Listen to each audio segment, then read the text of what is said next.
सेवेला की सेवक झालो तुमच्या लागलो निज चरणा अहो स्वामी तुकया देवा यावरी न करावा अवीर पुण्यवंत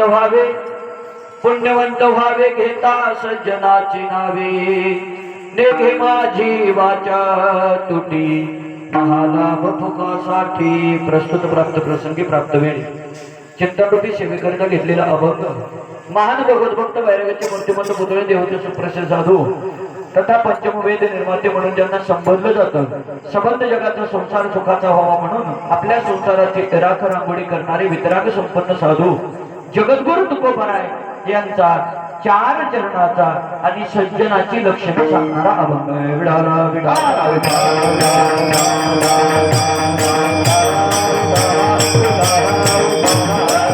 अभंगाच्या माध्यमातून संतश्रेष्ठ जगद्गुरु तुकोबराय तुम्हा आम्हाला उपदेश करतात की बाबा रे पुण्यवंत व्हा.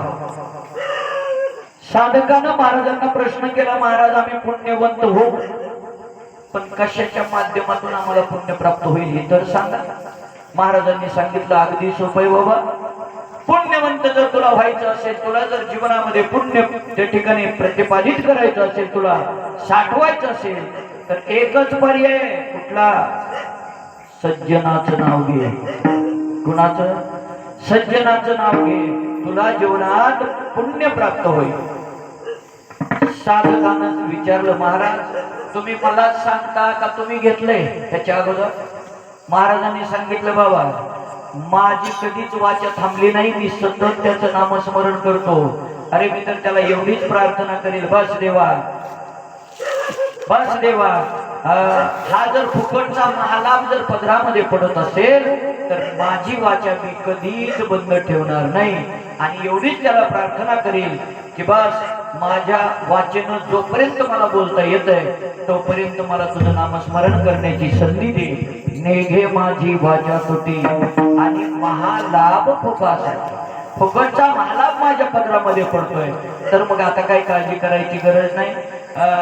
साधकानं सांगितलं महाराज आम्ही संसारी जीव आहोत आम्ही खटपट करतो दिवस रात्र अहोरात्र कष्ट करतो. अहो सांगा ना या तापलेल्या जीवाला विश्रांती कुठं मिळेल?